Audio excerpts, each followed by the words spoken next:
पाकिस्तान के तमाम हमलों को नाकाम कर भारत ने करारा पलटवार किया है। सरगोधा से लेकर लाहौर, रावलपिंडी से लेकर तमाम शहरों तक भारतीय बमों के धमाके सुनाई दिए। अब पाकिस्तान ने अपने हमदर्दों से बीच बचाव कर तनाव खत्म कराने की गुहार लगाई है।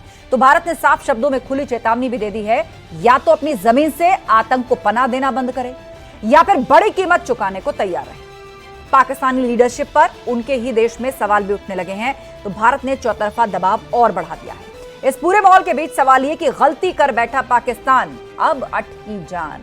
दोस्तों से गिड़गिड़ाए, शहबाज मुनीर घबराए और आतंकियों की बचाए जान या मिट जाए पाकिस्तान। इसी पर आज की बहस करेंगे और उसके लिए गेस्ट पैनल भी हमारे साथ जुड़ रहा है। आपका तारुफ करा देते हैं आज के मेहमानों से। विंग कमांडर रिटायर्ड पुष्कल विजय द्विवेदी जी हमको ज्वाइन करेंगे। हमारे साथ विंग कमांडर रिटायर्ड आलोक सहाय जी, वो भी हमारे साथ चर्चा में होंगे। स्क्वाड्रन लीडर रिटायर्ड राखी अग्रवाल हमें ज्वाइन कर चुकी है। सुधीर सिंह जी डिफेंस एक्सपर्ट भी हमारे साथ जुड़ चुके हैं। आप दोनों मेहमानों का बहुत बहुत स्वागत है। चर्चा की हम शुरुआत करेंगे, लेकिन सबसे पहले वक्त महाबहस के सवालों का हो गया है, जिन सवालों के इर्द गिर्द आज की पूरी ये चर्चा जो है वो फोकस रहने वाली है। तो सवाल ये, गलती कर बैठा पाकिस्तान, अब अटकी जान। पंगा तो ले लिया भारत से, अब क्या करेगा? चारों तरफ से तो घिराई है, अपने घर में भी घिरने की खबरें आ रही हैं। दोस्तों से गिड़गिड़ाए, शहबाज मुनीर घबराए। कई मित्र राष्ट्रों से उसने मदद की गुहार लगाई, लेकिन कोई खुलकर मदद नहीं कर पा रहा है। अब ऐसे में कहां है पाकिस्तान के पीएम, कहां है उनके सेनाध्यक्ष जो ललकार रहे थे और बता रहे थे टू नेशन थ्योरी क्या है और कौन किससे अलग है? कहां है? कौन वहां फैसला लेने वाला है? आतंकियों की बचाए जान या फिर मिट जाए पाकिस्तान, क्योंकि भारत ने तो कह दिया है हाफिज सईद और मौलाना मसूद अजहर को सौंप दे, आतंक को पनाह देना बंद करे। उकसाया तो फिर कार्रवाई होगी। और चर्चा के लिए हमारे साथ गेस्ट पैनल जुड़ रहा है। हमारे साथ स्क्वाड्रन लीडर रिटायर्ड राखी अग्रवाल जी हैं, सुधीर सिंह जी डिफेंस एक्सपर्ट्स। सबसे पहले हम सुधीर सिंह जी का रुख करेंगे। सर, इस वक्त पाकिस्तान की स्थिति को कैसा आंकना चाहिए? क्या हमें यह मानना चाहिए कि उसकी स्थिति ऐसी हो गई है जैसे कहते हैं कि कोई एक या दो कदम पीछे की तरफ हटने की स्थिति में जा खड़ा होता है, या फिर अभी कम करके नहीं आंकना चाहिए? जो इतिहास रहा है पाकिस्तान का वो यही कि जब लगता है कि वो चारों तरफ से घिरा, अपने घर में घिरा, शायद अब वो अपने मसलों में उलझ कर रह जाए, पर ऐसा होता नहीं। आज इतिहास बदला हुआ है। आज पाकिस्तान की हालत सांप चुचुंदर की है कि न उगलते बनता है, स्थिति जो इवॉल्व हुई है, न निगलते बन रहा है। आप देखिए कि बलूचिस्तान में किस तरह से बलवा बढ़ रहा है। बलूच अपनी आजादी की तरफ तेजी से बढ़ रहे हैं। पाकिस्तानी सेना के अड्डों पे हमले हो रहे हैं, उनको घेर घेर के बलूची मार रहे हैं। तो सवाल यह है कि इतना आंतरिक विभेद था, पैसे नहीं है, भुखमरी है, दुनिया का कोई देश आपके साथ खड़ा नहीं है, तो फिर भारत जैसे महाशक्ति से लड़ने की हिमाकत आपने कैसे की, किस हिसाब से की? जब मुनीर ने 15 अप्रैल को भाषण दिया कि भाई ये टू नेशन थ्योरी, कश्मीर गले की हड्डी, तो 22 को आपने पहलगाम में ये कर दिया, उसका पृष्ठभूमि आपने बनाया। तो आपने ये सोचना था ना कि ये इसके बाद इंडिया तो चुप बैठेगा नहीं। अब इंडिया बदला हुआ है। पुलवामा के बाद इंडिया ने एक छोटा सा हमला जरूर किया था, लेकिन इस बार इंडिया ने फिर भी संयम बरता और सिर्फ पहले दौर में आतंकी अड्डों को हमला किया। इतनी बड़ी हिमाकत करने की हिम्मत आ कहां से गई पाकिस्तान में? हर देश ये तो जानता है ना कि वो कितना पानी में खड़ा है, या फिर वो ओवर कॉन्फिडेंट था कि उसके मित्र राष्ट्र उसका खुलकर साथ देंगे, लेकिन अलग थलग पड़ गया जिनके भरोसे था। मुझे लगता है कि ये पाकिस्तानी सेना का मिसकैलकुलेशन था। अच्छा, ये मतलब भारत को कम करके आंकने का? नहीं, उनको लगा कि भारत शायद इतना बड़ी प्रतिक्रिया नहीं करेगी, एक आध जगह सर्जिकल स्ट्राइक करके भारत शांत बैठ जाएगा, ये उनका आकलन था। और पाकिस्तान की जो आंतरिक स्थिति है, वो इस हमले से वो सुधार लेंगे, आर्मी के वर्चस्व को फिर से स्थापित कर देंगे, लेकिन दांव उल्टा पड़ गया। बिल्कुल। और इस वक्त दो मेहमान हमारे साथ और ज्वाइन कर चुके हैं। सर, विस्तार से मैं फिर लौटूंगी आपके पास। विंग कमांडर रिटायर्ड पुष्कल विजय द्विवेदी जी हमें ज्वाइन कर चुके हैं, और साथ ही हमारे साथ आलोक सहाय जी हैं, विंग कमांडर रिटायर्ड। आप दोनों का भी बहुत बहुत स्वागत है। राखी जी, आपका रुख करते हुए, अब पाकिस्तान अगला कदम क्या उठाएगा? क्योंकि अभी थोड़ी देर पहले खबर आ रही है कि एक बार फिर एलओसी के पार से गोले आने शुरू हो गए हैं। बहुत सारे सिविलियंस के घरों का, उनके मकानों का, उनके दुकानों का नुकसान वो कर चुका है। सुबह से हम देख रहे हैं मंदिरों तक पे उसके मोर्टार और गोले जाकर गिरे हैं। धार्मिक स्थलों को टारगेट किया जा रहा है। पुंछ में गुरुद्वारे को किस तरह नुकसान किया, वहां नागरिकों की जान चली गई।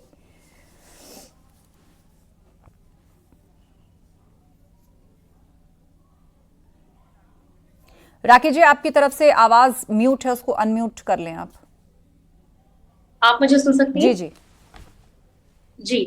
Can you hear me now? Yes please. Pakistan ने बिना प्लानिंग के ये जो कदम उठाया है, ना उन्होंने अपने आप को ग्राउंड लेवल पे तैयार किया और ना स्ट्रेटेजिकली तैयार किया। आपने पूछा क्यों, कैसे ये हिमाकत कर बैठा। जो मेरा अंदेशा कहता है, जो हम देख पा रहे हैं, ये हिमाकत कर बैठा है अपने उन आतंकी संगठनों की ताकत पर, जो हमेशा जिनके इर्द गिर्द ये घिरा रहता है, जिनका ये सहयोग करता है और जो इनका सहयोग करते हैं। शायद इनकी सेना से ज्यादा इनके लोग, जो आतंकी संगठन है, वही इनकी सैन्य कार्यवाहियों में भी सहयोग करते हैं। और यही कारण है जो जिस प्रकार का पैटर्न पूरा अटैक का चल रहा है, जिस तरीके की चीजें की जा रही हैं, उसमें सैन्य गतिविधियां नहीं, उसमें एक सेना की क्षमता नहीं दिख रही है, उसमें इस प्रकार के आतंकी संगठनों का पैटर्न दिखाई दे रहा है। तो ये हिमाकत जो इसने की है, जो मेरा अंदेशा है, वो इन्होंने अपने इन गुटों के बल पर करी है, जिनका कोई भविष्य नहीं है। ठीक है, दूसरी चीज आलोक साय जी हमारे बीच में, आप क्या उनसे भी करेगा? कमेंट लेते हैं। राखी जी, मैं लौटूंगी आपके पास। कुल मिला के जिस परिस्थिति को अभी राखी जी बताने की कोशिश कर रही हैं, उसमें और आगे बढ़ते हुए कि वहां पर सेना, आईएसआई और आतंकी संगठनों ने ऐसी खिचड़ी पका रखी है आपस में कि वो पूरा मुल्क का भुर्ता बनाने को तैयार है। मेरी आवाज, आपकी आवाज थोड़ी बहुत धीरे आ रही है। अपने टेक्निकल टीम से बोलिएगा। वैसे मैंने सुन लिया है, मैं बता रहा हूं। जी जी। देखिए आस्था जी, हुआ यह है कि पाकिस्तान को यह अंदेशा नहीं था कि भारत जो है पाकिस्तान के अंदर घुस के आक्रमण करेगा, क्योंकि अभी तक भारत की जो वो दृढ़ शक्ति रही ही नहीं थी। भारत की जो पहले की सरकारें थी, हमारी पूरी डॉक्ट्रिन दूसरी थी। हम जो है सिर्फ टेररिस्ट को मारते थे और टेररिस्ट कैंप पर स्ट्राइक करते थे, पीओके के अंदर ही अपनी स्ट्राइक को लिमिटेड रखते थे। और जो हमारे यहाँ टेररिस्ट आया, बस हम उसका पीछा करेंगे, उसको मारेंगे, बस यहीं तक हमने सीमित कर दिया था अपने आक्रमण को। अब हमने अपनी डॉक्ट्रिन बदल दी है। ये पाकिस्तान के लिए एक अनएक्सपेक्टेड था, क्योंकि होता क्या था कि हम पाकिस्तान जो है वो आतंकवादी संगठन का वहां ट्रेनिंग सेंटर बना दिया। वहां पर हजारों की संख्या में ट्रेनिंग ले रहे हैं, उनको पैसा दे रहा है, उनको खड़ा कर रहा है और उनको भेज के इंडिया में अटैक करवा रहा है। तो भारत ब्लीड जब कर रहा है, तो भारत जब आक्रमण करता था तो उसमें आतंकवादी मारे जाते थे। तो पाकिस्तान को तो कुछ हो नहीं रहा था ना। हाँ। पाकिस्तानी एस्टेब्लिशमेंट को, पाकिस्तानी फौज तो आराम से मजे ले रही थी, मरेगा तो आतंकवादी मरेगा। तो और वो खुल के जम के सपोर्ट उनको किए जा रहे थे, उनको पाल रहे थे, पोस रहे थे। तो भारत ने अब इसको पहचाना है और अपनी डॉक्ट्रिन बदल दी है। अब भारत ने ये कहा है कि हम ना सिर्फ टेररिस्ट को मारेंगे, बल्कि टेररिस्ट को जो प्रोटेक्शन दे रहा है, जो खड़ा कर रहा है, जो पाल पोस रहा है, हम उसको भी मारेंगे, तभी ये डेटरेंस का काम करेगा। अब पाकिस्तान ने कभी सोचा नहीं था कि उसके ऊपर भारत आक्रमण करेगा। तो पहले वेव में हमने सिर्फ टेररिस्ट सेंटर्स को मारा। हाँ, पाकिस्तान के अंदर घुस के मारा, लेकिन टेररिस्ट सेंटर्स को मारा हमने। तब भी पाकिस्तानी सेना के ऊपर आक्रमण नहीं किया फर्स्ट वेव में। उसके जवाब में अब आप देखिए कितना गहरा रिश्ता है पाकिस्तान का टेररिस्टों से, कि टेररिस्ट कैंप के आक्रमण पे बौखला करके उन्होंने हमारी सैन्य क्षेत्र पर आक्रमण किया, हमारे ऊपर आक्रमण किया। तो जब आप हमारे ऊपर आक्रमण करोगे, तब हमको तो अब खुली छूट मिल गई as per article 51 United Nations charter के तहत में तो हम रिएक्ट करेंगे। जी हाँ। तो विश्व राजनीतिक पटल पे आप देखिए भारत बहुत मजबूत एक स्थिति में है, क्योंकि हमने विश्व को अच्छी तरह दिखा दिया कि हमने तो टेररिस्ट पर अटैक किया था, पाकिस्तान ने जवाब में हमारे ऊपर अटैक किया। जब हमारे ऊपर अटैक होगा, मतलब तब ये जो हमें वैश्विक समीकरण है, उसमें भी पाकिस्तान जो है इस वक्त वो अलग थलग पड़ा हुआ है, हर तरफ से उसे ही लताड़ मिल रही है। हमारे साथ पुष्कर विजय द्विवेदी जी हैं, विंग कमांडर रिटायर्ड। पुष्कर जी, आपसे जानना चाहेंगे, आसिम मुनीर जो उनके सेनाध्यक्ष है, उनको लेकर तरह तरह की खबरें आती रही, अब भी उनका पता नहीं है वो कहां है। शहबाज शरीफ, उनके भी बताया जा रहा है कि घर के बाहर जो था वो कल ड्रोन या रॉकेट गिरा था आके। उनके सांसद उन्हें कोसना शुरू हो गए हैं, कह रहे हैं कि भाई अगर लीडर गीदड़ हो तो फिर वहां पे जंग कौन कर सकता है, उसके पीछे चाहे जितनी मर्जी सेना हो, अगर जो लीडर है वही गीदड़ है तो भाई। तो कुल मिला के वहां के हालात आप समझ रहे हैं, पॉलिटिकली भी उनके फेवर में कुछ नहीं जा रहा है। सेना को क्या करना है क्या नहीं करना है, आसिम मुनीर जी का अता पता नहीं है। वो ऐसा लग रहा है सबको युद्ध की आग में झोंक करके न जाने कहां है, क्या कर रहे हैं। लेकिन पाकिस्तान की तरफ से आप देखिए कल भी 300-400 प्रोजेक्टाइल्स भेजे गए इंडिया की तरफ, और आज भी अभी अभी की भी खबर है कि एलओसी पर फिर से गोलीबारी हो रही है। जी बिल्कुल, देखिए जैसा कि आपने बताया कि वहां के सांसद ही बोल रहे हैं और बिल्कुल सही बोल रहे हैं। वहां की लीडरशिप टोटली कोलैप्स हो चुकी है, कमांड एंड कंट्रोल कोलैप्स हो चुका है, और पाकिस्तान एक हेडलेस स्टेट, एक अनगाइडेड मिसाइल की तरह इधर उधर जा रहा है, भटक रहा है।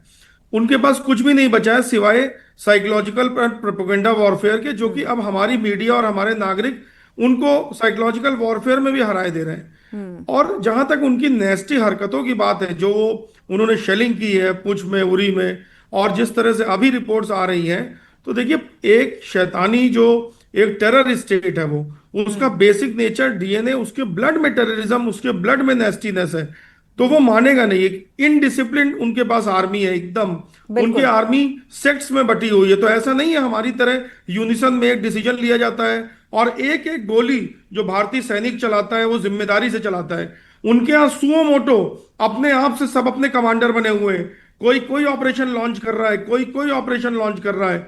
मेरे पास खुद 7-8 तरीके के ऑपरेशंस के नाम आ चुके हैं जो अलग अलग रेजिमेंट लॉन्च कर रही हैं। तो इस तरह से फौजें नहीं लड़ती हैं, इस तरह से आतंकवादी लड़ते हैं। और जैसा कि अभी मुझसे पहले पैनलिस्ट ने बताया, बिल्कुल सही उन्होंने कहा कि यह टेरर स्टेट, ये आतंकवादियों की शैली है इसके काम करने की, फौज की नहीं है। और पूरी दुनिया अब इसको आतंकिस्तान के नाम से, मतलब अपनी वर्ड अपने भाषा में वो जो भी इस शब्द को कहते हो, लेकिन एक्चुअली पाकिस्तान ब्रांडिंग अब ऐसी हो चुकी है ना, के नाम से जान गए हैं। जब पाकिस्तान का नाम सामने आता है तो ये जो ब्रांड पाकिस्तान है उसके साथ आतंक का लेबल लग चुका है। और भारत ने जिस तरीके से टेररिस्ट कैंपों को निशाना बनाया, आलोक जी, उसके बाद भारत की तरफ से एक और बात सामने आई। उसने कहा है कि आप हाफिज सईद और जो मसूद अजहर है उसको सौंप दीजिए, आतंक की पनाहगाह बनाना बंद कर दीजिए, वरना अगर आप कोई हरकत उकसावे की करेंगे तो फिर हम उसका जवाब देंगे।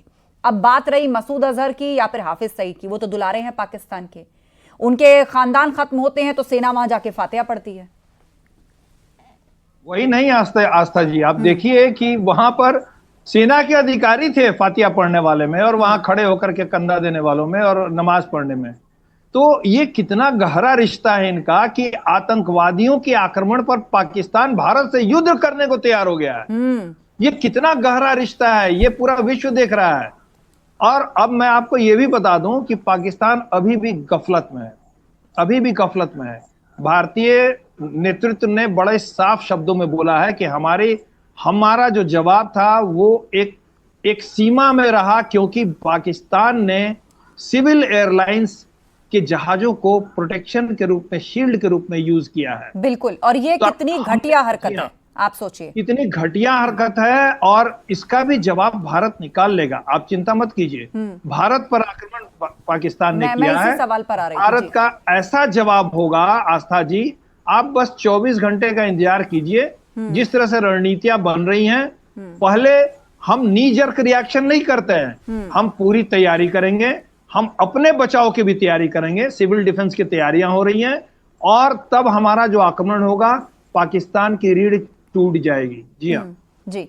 सुधीर जी, भारत की तरफ से कई तरह के हाल ही में निर्देश सामने आए हैं, जैसे 2 से 4 महीने का गेहूं और चावल स्टॉक किया जा रहा है। आईओसी ने कहा है कि हमारे पास फ्यूल तेल पर्याप्त है, कोई भगदड़ की जरूरत नहीं है। अलग अलग जगहों राज्यों में आदेश दिए जा रहे हैं कि भाई जमाखोरी ना हो, महंगाई ना बढ़ने पाए, लोगों को एसेंशियल चीजों की कमी ना हो, उसकी तैयारियां मुकम्मल की जा रही हैं। हॉस्पिटल्स में बेड बढ़ाने को कहा गया है, आईसीयू, वेंटिलेटर, इन तमाम तरह की तैयारियां जो हैं वो हो रही हैं। क्या चल रहा है ये इतनी व्यापक स्तर पर, और 3 से 4 महीने का राशन स्टॉक रखने की तैयारी जो हो रही है, इसके पीछे आखिर क्या स्ट्रेटेजी होती है? देखिए, भारत में राशन की कोई कमी नहीं है। हम 17-18 मीट्रिक टन गेहूं पैदा करते हैं, 10 मीट्रिक टन से ज्यादा हमारा खपत नहीं है, हम विदेशों को देते हैं। चावल में भी हम बहुत ज्यादा पैदा करते हैं, तो वो एक नॉर्मल कोर्स है, ऐसा कोई है नहीं। बहुत कोरोना में आपने देखा इतना 7 महीने चला, लेकिन अनाज की कोई कमी, खाने के और सामानों की कमी नहीं हुई। लेकिन और तैयारियां जब युद्ध की स्थिति बनती है तो एहतियात के तौर पर करनी चाहिए। वो एक नॉर्मल कोर्स है, और वो नॉर्मल कोर्स जो है सरकार और सेना ले रही है। उसमें ये है कि व्यवस्था ये करनी होती है कि कहीं से कोई इवेंचुअलिटी हो जिसमें ज्यादा लोग घायल हो जाएं, ये हॉस्पिटल का चक्कर ज्यादा पड़े तो वहां सिस्टम रहे। तो एक इमरजेंसी सिचुएशन तो थोड़ी सी हमको तैयारी रखनी ही होगी, और मुझे लगता है कि इस तरह की तैयारी करने से हमारे यहाँ बिल्कुल जो नुकसान है उसको हम बेयर मिनिमम लेवल पर रख सकते हैं। तो वो बड़ा एक चीज है जिसके लिए ये तैयारियां हो रही हैं। सवाल ये है कि इतनी जरूरत पड़ेगी नहीं। आप 7-8 दिन इस तरह से ड्रोन हमले और एयर मिसाइल के हमले चलने दीजिए, 8 दिन में पाकिस्तान जो है अपने सारे आकाओं के पैर पकड़ के खून के आंसू रोएगा, क्योंकि पाकिस्तान के पास कुछ है नहीं, और पाकिस्तान के पास न पैसा है, न मिसाइल है, न रॉकेट है, न ड्रोन है, सब उधार का है। उधार का भी जो है गड़बड़ हो रहा है। चलेगा। आज भी पता चला कि जो 300-400 ड्रोन कल भारत पे छोड़े गए थे वो तुर्की के थे। उनकी जो इनिशियल फोरेंसिक रिपोर्ट्स हैं, वैसे तो अभी पूरी आई नहीं है, लेकिन जो बेसिक जानकारी है वो सब तुर्की के थे। जी, एक लाइन कहना चाहता हूं कि वो कराची पोर्ट पर उनका जंगी बेड़ा खड़ा है और उसमें बहुत सामान है। भारत की नौसेना को उस पर सीधे हमला करना चाहिए। तुर्की युद्ध में सीधे एक युद्ध का पार्टी है इंटरनेशनल लॉ के तहत। दूसरा काम भारत सरकार को तत्काल प्रभाव से करना चाहिए कि हमारी सारी यूरोप बाउंड जो प्लेन्स हैं वो इस्तांबुल रुकती हैं, वो हमको तत्काल प्रभाव से कैंसिल करके उसको एथेंस ग्रीस में कर देना चाहिए, जिससे उसको आर्थिक जो है मार लगेगी। एक छोटा सा पिद्दा सा देश है टर्की, और वो इतना अकड़ में रखता है, अकड़ उसकी भी तोड़नी बहुत ही जरूरी है, और अभी हमको ये भी काम साथ साथ करना चाहिए। देखिए पुष्कल जी, जब अर्थक्वेक आया था कितनी बर्बादी हुई थी तुर्की के अंदर, सीरिया के अंदर भी जिस तरह के हालात रहे, तो एक जो नेबरिंग कंट्रीज होते हैं, और भारत तो बिलीव ही करता है सेवा में, कितनी मदद भारत ने वहां पर भेजी थी। जब भूकंप आया था इतनी तबाही हुई थी, यहाँ पर डॉक्टर्स, मेडिकल स्टाफ से लेकर बहुत तरह की मदद जो थी वो भारत की तरफ से भेजी गई। कोरोना में इनफैक्ट दवाइयां और वैक्सीन वहां पर भेजे गए। लेकिन आज पाकिस्तान तुर्की के ड्रोन्स का इस्तेमाल करता हुआ दिख रहा है। विश्व का कोई देश उसके साथ नहीं है, और तुर्की का ही एक जंगी जहाज जो है वो पाकिस्तान के बंदरगाह पर आकर रोका था 3 से 4 दिन पहले, जिसका जिक्र अभी कर रहे थे डिफेंस एक्सपर्ट। और तीसरी अहम बात यह कि तुर्की पाकिस्तान के साथ सीधे तौर पर यदि आएगा, और एक तरफ भारत है और भारत के साथ पूरा विश्व खड़ा है, तो इस सिनेरियो को भी अगर हम साथ लेकर चलें तो पाकिस्तान कितना मजबूत हो जाता है, क्या मिल जाएगा पाकिस्तान को। कल भी खबर आई है कि वहां पर तुर्की का कोई कार्गो विमान जो है वो लैंड किया है, और लोग कयास लगा रहे थे कि उसमें ड्रोन्स हो सकते हैं। जी, मुझे 2 मिनट दीजिएगा, मैं इसको पूरा स्पष्ट कर दूंगा। जी, देखिए, तुर्की की जहां तक बात है तो तुर्की की कुछ मजबूरियां भी हैं। मजबूरियां ये हैं कि अगर हम हिस्ट्री को देखें उसकी, तो तुर्की चाहता है कि वो खलीफा के रूप में ही जाना जाए पूरे उम्मा में, यानी पूरे मुस्लिम वर्ल्ड में। उसके लिए पाकिस्तान के साथ उसकी पहले की टाइज रही है, तो थोड़ा बहुत तो देखिए उसको करना पड़ेगा।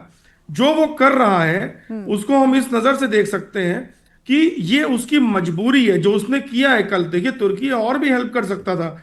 जो आपने बोला कि खबरें उड़ रही हैं, मैं उसे सच मानता हूं कि उसने ड्रोन की एक खेप दी है इनको, लेकिन जो वो खेप है वो इस परिपक्ष में और भारत जैसे शत्रु के खिलाफ कुछ नहीं है। मतलब समझिए कुछ थोड़ा बहुत वो 2 या 4% की मदद है। कुछ मतलब तुर्की वाला जो इशू है, लेवल के पटाखे आप कह लीजिए। यस पटाखे हैं। तुर्की का इशू 2 दिन के अंदर, मैं आपको आज बोल रहा हूं आपके चैनल में, हमारे डिप्लोमेटिक चैनल से ये इशू 2 दिन के अंदर रिजॉल्व हो जाएगा। कई बार मैं तुर्की के साथ बिल्कुल नहीं हूं, मैं पूरी तरह से अगेंस्ट हूं तुर्की के, लेकिन कभी कभी होता है कि कुछ हाथी के दांत दूसरे देशों को भी दिखाने पड़ते हैं just to save their skins. तो मैं इसको उसी तरह से देख रहा हूं कि it's not a big issue. 2 दिन के अंदर हमारी डिप्लोमेसी इसको न्यूट्रलाइज कर देगी तुर्की को। और अगर पाकिस्तान ने आज जो जुम्मा है, और जो उनके, क्योंकि पाकिस्तान को तो मौलाना चलाते हैं, उनको तो कोई फौज के अफसर नहीं चलाते डिसिप्लिन हमारी तरह, तो वो उन्मादी हैं जो चलाते हैं। तो अगर उन्होंने आज कुछ भी ऐसा दुस्साहस किया बड़ा, तो फिर आप देखिएगा कल से तुर्की भी पूरी तरह से पीछे हो जाएगा। क्योंकि भारत से लड़ना और भारत के साथ जो अच्छी डिप्लोमेसी के रिजल्ट से, जो अच्छे कार्यों, और भारत की जनता ने जो किया, देखिए एक पॉइंट मैं ब्रिंग आउट करना चाहूंगा आपके इतने बड़े चैनल के माध्यम से, जो हमारे भारतीय संपूर्ण विश्व में जाकर के अच्छे अच्छे कार्य कर रहे हैं, उन दूसरे देशों की ग्रोथ में हिस्सा बन रहे हैं, उनकी वजह से भी भारत की यूएसपी बहुत आगे बढ़ी है। और इस सब के चलते भारत से कोई पंगा नहीं लेना चाहता। तो तुर्की का इशू 2 दिन में रिजॉल्व हो जाएगा, कोई बड़ी दिक्कत की बात नहीं है। ठीक है आलोक जी, मौजूदा स्थिति में जो अटैक्स और काउंटर अटैक चल रहा है भारत और पाकिस्तान के बीच में, यहाँ पे भारत की क्या स्ट्रेटेजी नजर आ रही है? 2-3 तरीके से कहा जाता है, जब आप और बेहतर इसको समझा पाएंगे, कि कम डिस्ट्रक्शन के साथ लंबा वॉर चलाना, खासतौर पे ऐसे कंट्री के सामने जो पहले से ही आर्थिक रूप से कमजोर है, उसमें उसकी कमर वैसे ही टूट जाती है। दूसरा है इजराइल की तरह ताबड़तोड़ फायरिंग करके एकदम, जिसे कहते हैं ना, ओपन एंड शट। आस्था जी, देखिए हो क्या रहा है, आम लोगों को समझ में क्यों नहीं आ रहा, मैं बता रहा हूं। हाँ। होता यह है कि जब एयर डिफेंसेस डिप्लॉयड होते हैं ना, तो शुरू में हल्के आक्रमण किए जाते हैं, ड्रोन से आक्रमण किया जाता है, और ताकि एयर डिफेंस लोकेशंस को आंका जाता है, दुश्मन के एयर डिफेंस के लोकेशंस और उनके पावर को आंका जाता है, उसकी मार्किंग की जाती है कि कहां कहां इनके किस तरह के एयर डिफेंसेस है। ये पाकिस्तान ने भी किया और हमने भी किया। तो असली युद्ध अभी, असली अटैक ठीक से हुआ नहीं है। मैं आपको बता दूं, मैं चिंता का विषय नहीं है, लोगों को घबराना नहीं चाहिए, लेकिन असली शो अभी बाकी है। ये सब ट्रेलर चल रहे हैं, तो अभी एक दूसरे को आंका जा रहा है। और आप देखिएगा कि जो बड़े बड़े परिणाम हैं वो 24 घंटे से 48 घंटे के बाद शुरू होंगे। तो इसकी तैयारी की जा रही है। इशारा, जो प्रेस कॉन्फ्रेंस हुई सर, उसमें कर्नल सफिया भी यही कर रही थी। तो राखी जी के पास मैं सवाल लिए चलती हूँ। राखी जी, आज जानकारी दी गई है कि 300 से 400 ड्रोन या प्रोजेक्टाइल्स जो हैं वो एक साथ कल भारत के ऊपर छोड़े गए। ज्यादातर को भारत ने जो था वो हवा में मार गिराया, लेकिन ये टेस्ट करने के लिए था कि भारत का एयर डिफेंस सिस्टम कितना मजबूत है। तो अभी ऐसा लग रहा है कि ये टेस्टिंग चल रही है, किसकी कैपेबिलिटी क्या है, किसके पास क्या है क्या नहीं है, उस हिसाब से क्या रणनीतियां बनती हैं आगे की। पाकिस्तान अगर इस समय भी ये सोच रहा है और ये टेस्ट करने की कोशिश कर रहा है कि हमारा एयर डिफेंस या हमारी सैन्य शक्ति कितनी मजबूत है उनके समक्ष, तो शायद ये एक बहुत ही बचकानी सोच है उनकी। इस सोच के साथ अगर वो अपने इतने ड्रोनों का नुकसान कर रहे हैं, या वो अपनी इतनी, अगर हमारी वाइटल इंफॉर्मेशन लेने के लिए वो ये ऐसा कदम उठा रहे हैं और उनके ड्रोन को हवा में ही मार गिराया जा रहा है, उन तक कितनी इंफॉर्मेशन पहुंच रही होगी ये वो जान रहे होंगे। तो ये अगर वो सोच के उनकी ये स्ट्रेटजी चल रही है, जैसा कि अगर आप बता रही हैं, तो मुझे नहीं लगता कि पाकिस्तान इसमें किसी भी एंगल से सफल हो सकता है। क्योंकि भारत ने, जैसा अभी सर ने कहा, भारत ने तो अभी बहुत ही, जितनी हमारी शक्ति है उसका 0.001% में भी अभी हम अपना रूप हमने नहीं दिखाया है जी। जिस दिन हम खुलकर आने वाले हैं, और अगर हमें करना पड़ा, भगवान ना करे ना करना पड़े, अगर आप ध्यान दे रही हो, अगर हमारी नेबरिंग कंट्रीज और स्पेशली अगर आप इस्लामिक नेशंस की तरफ भी जाएं, जैसे बहरीन है, ओमान है, कुवैत है, यूएई है, ये लोग कोई भी खुलकर भारत का समर्थन नहीं कर रहा है, ना पाकिस्तान का कर। सबसे बड़ी चीज है, इस्लामिक नेशन होते हुए खुलकर वो उनका भी नहीं कर रहे, क्योंकि इस्लामिक देशों की एक अलग नीति ही होती है। ठीक है, ये गलत को गलत कहने की हिम्मत नहीं रखते हैं, क्या कारण है नहीं पता, लेकिन वो खुलकर दूसरे इस्लामिक नेशन का विरोध नहीं करते हैं। एक इंपॉर्टेंट अपडेट मिल रही है कि सिविल एविएशन मिनिस्ट्री ने देश भर में जो 28 हवाई अड्डे हैं, यानी कि एयरपोर्ट हैं, उनको बंद रखने की अवधि 15 मई तक बढ़ा दी है, सुबह 5:29 तक। यानी 15 मई तक 28 हवाई अड्डे बंद रहेंगे। पुष्कल जी, इसके पीछे क्या सोच है? 28 हवाई अड्डों को बंद रखा गया है और अब उनकी तारीख बढ़ाई गई है।